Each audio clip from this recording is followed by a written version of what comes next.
الحمد لله وكفى وسلام على عباده الذين اصطفى أما بعد فأعوذ بالله من الشيطان الرجيم بسم الله الرحمن الرحيم ألف لام ميم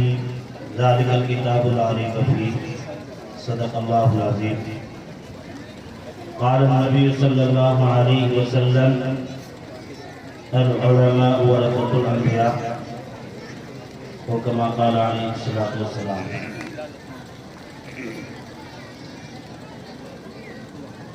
کیوں نہ ہو ممتاز اسلام دنیا بھر کے دینوں میں، کیوں نہ ہو ممتاز اسلام دنیا بھر کے دینوں میں، وہاں مذہب کتابوں میں، یہاں قرآن سینوں میں۔ سامعین مکرم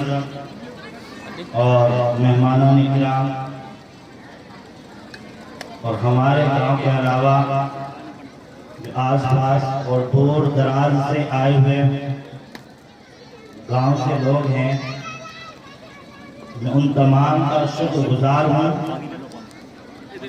اور یہ سمجھ لیجئے کہ آپ سبھی ہمارے پورے گاؤں اور گاؤں کے جتنے حضرات ہیں ان میں بھی پھر خصوصی طور پر ہماری مسجد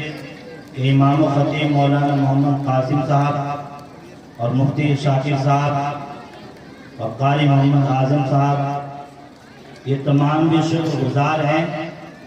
اور میں اپنے گاؤں کے ہر ایک شخص کا یہ بھی شکر ادا کرتا ہوں کہ اس پروگرام کے لیے جس قدر محنت اور لگن سے اس میں جد و جہد کی ہے اور کوششیں کی ہیں، واقعی ان تمام حضرات نے دن رات محنت کر کے اس پروگرام کو یہاں تک پہنچایا ہے، اور یہ صرف اور صرف آپ تمام لوگوں کا تعاون اور آپ تمام لوگوں کی خوشی، آپ تمام لوگوں کے دین کی طرف رغبت، مکتب کی طرف رغبت، مدرسے کی طرف رغبت، علماء اکرام کی محبت، صرف اس وجہ سے کہ اللہ اور اس کا رسول راضی ہو جائے، دین اسی طریقے سے ہماری زندگی کے اندر داخل ہو جائے، پورے گاؤں والوں نے ہر طریقے سے ساتھ دینے کی کوشش کی اور ساتھ دیا ہے، جن میں سے پیش جناب عبدالغفار صاحب سلمانی اور بھائی محمد نوشاد صاحب سے بھی، ان دونوں حضرات نے بھی دن رات محنت کی ہے، اور ان تمام کے ساتھ ساتھ ان دو شخصوں کے ساتھ گاؤں کے جو نوجوان بچے ہیں کہ جن کو جو کام کہا گیا، جو بات کہی گئی، ان تمام کام کو انجام تک پہنچایا۔ واقعی یہ ہمارے لیے خوشی کی بات ہے اور مسرت کا موقع ہے کہ آج اس سرزمین پر پہلی بار ایسی مبارک مجلس لگی ہے، ایسا مبارک اجلاس ہو رہا ہے۔ میں یقین کے ساتھ کہہ سکتا ہوں کہ یہ علماء اکرام جو یہاں پر تشریف فرما ہے، ان علماء اکرام کی برکت سے اور آپ تمام کی حاضری کی برکت سے قرآن کریم کی جو محفل سجی ہوئی ہے، اور ہمارے ان مکتب کے معصوم بچے جنہوں نے قرآن کریم بھی سنایا ہے، رسول اللہ کی سیرت کو بھی بتایا ہے، اللہ کے رسول صلی اللہ علیہ وسلم کی تعلیمات کو بھی بتایا ہے، یہاں تک کہ بڑوں کے ادب احترام کو بھی بتایا ہے،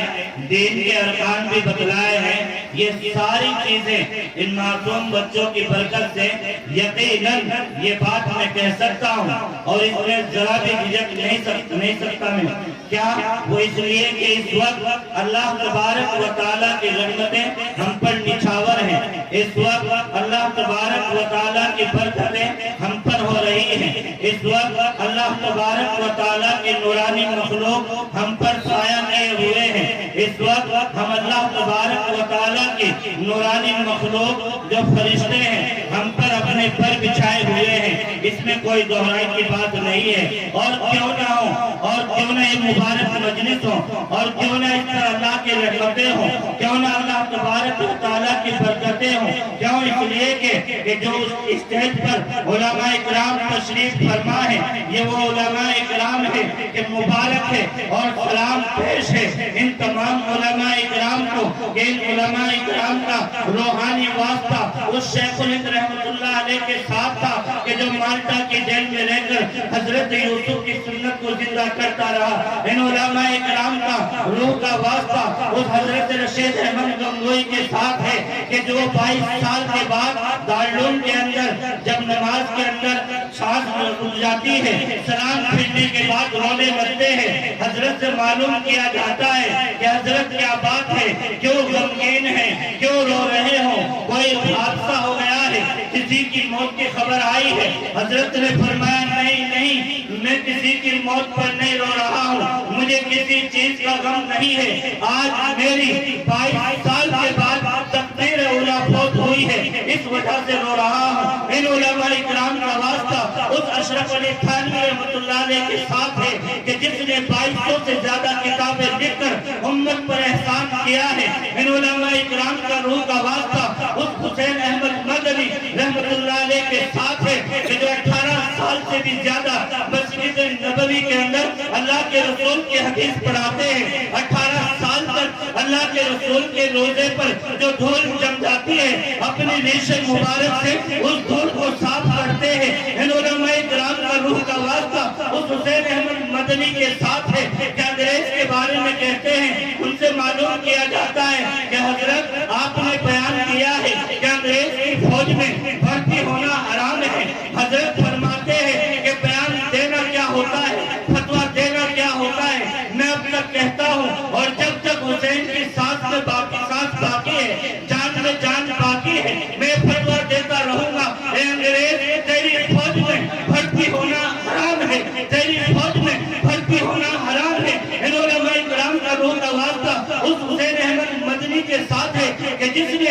یہ آزادی کی جنگ لڑی تھی اور آزادی کی جنگ میں تمام کو شریک کیا تھا، اس ہندوستان کی مٹی کے ہر ایک باشندے کو شریک کیا تھا، ہر ایک شخص اس میں شریک ہوا تھا۔ اور پھر علماء اکرام نے یہ کہا تھا کہ سن لو اے انگریز، تم سن لو، اگر تم نے یہاں پر اپنی اینٹ جمانی چاہی، اگر تم نے یہاں پر اپنا پیٹ جمانا چاہا تو یہ جمعیت علماء ہند کہ جس جمعیت سے ہم جڑے ہوئے ہیں، آج ہندوستان کا ہر ایک مسلمان جڑا ہوا ہے، اس جمعیت علماء ہند کے صدر حضرت مولانا حسین احمد مدنی اٹھتے ہیں اور کہتے ہیں اے انگریز، اگر تو یہ سمجھتا ہے کہ تو یہاں پر اپنا پودا جمائے گا، تو یہاں پر حکومت کرے گا، سن لے یہ ہمارا ملک ہے، ہم اسی